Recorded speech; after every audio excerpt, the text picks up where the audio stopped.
तैयारी स्टार्ट।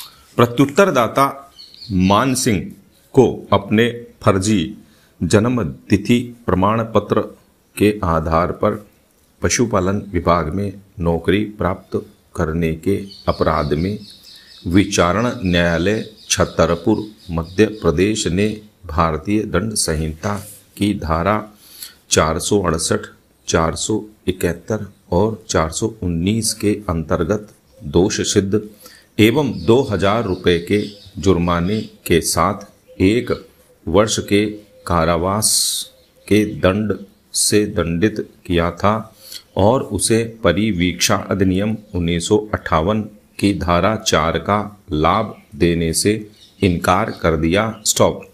सत्र न्यायाधीश ने उसकी प्रथम अपील निरस्त कर दी। स्टॉप। अतः प्रत्युत्तरदाता ने उच्च न्यायालय में दांडिक पुनरीक्षण प्रस्तुत किया।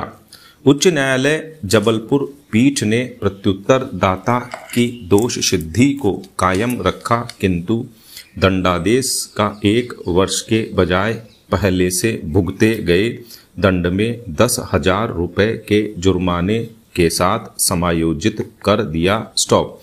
अभियुक्त ने दंडादेश की जुर्माने की धनराशि जमा कर दी। स्टॉप। पुनः दंड प्रक्रिया संहिता की धारा 482 के अंतर्गत यह कहते हुए याचिका प्रस्तुत की कि वह सरकारी नौकरी में है, इसलिए उसे अपराधी परिवीक्षा अधिनियम 1958 का लाभ प्रदान किया जाए। स्टॉप।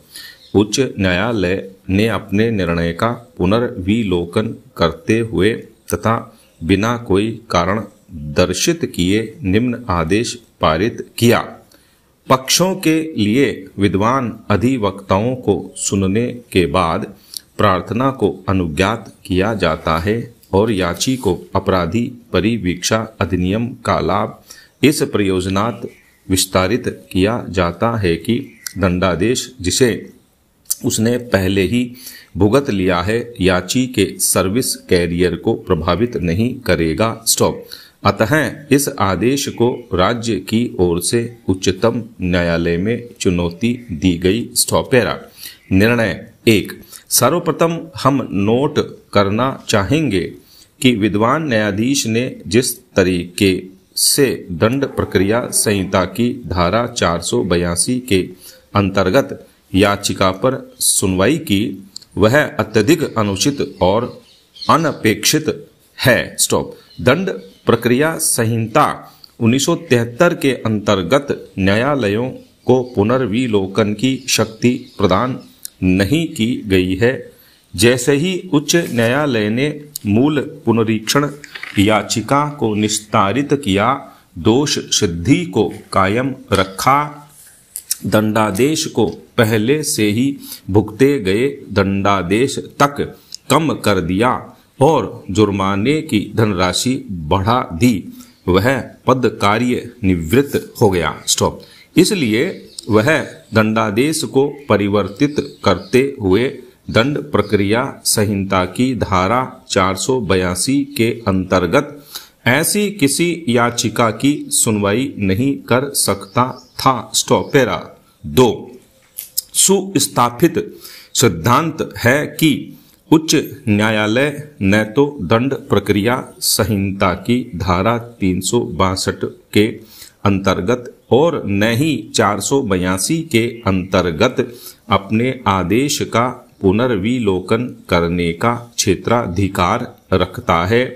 केरल राज्य बनाम M मणिकांतन नायर उच्च न्यायालय दंड प्रक्रिया संहिता की धारा 482 का प्रयोग मेरिट पर विनिश्चित किसी याचिका को निस्तारित करते हुए पारित किसी आदेश को बदलने या पुनः खोलने के लिए नहीं कर सकता है।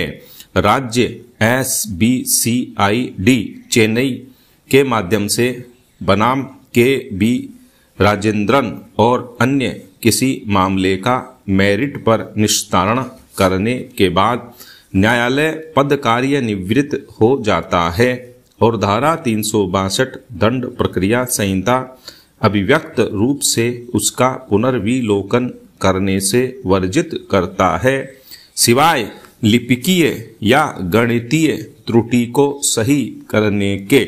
हरि सिंह मान बनाम हरभजन सिंह बाजवा और अन्य 2001 निर्णय आदेश को रिकॉल करना, निर्णय को बदलना या उसका पुनर्विलोकन करना आशयित करता है और दंड प्रक्रिया संहिता की धारा 362 इसकी अनुमति नहीं देता है। स्टॉप।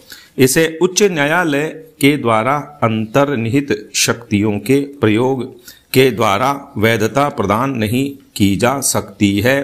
सरोज देवी बनाम प्यारे लाल और एक अन्य 1981। स्टॉप। पैरा 3, वह तरीका जिसके अंतर्गत उच्च न्यायालय ने प्रत्युत्तरदाता संख्या 2 को अपराधी परिवीक्षा अधिनियम 1958 के अंतर्गत लाभ प्रदान किया, वह भी पूरी तरह से विधि पूर्ण नहीं है।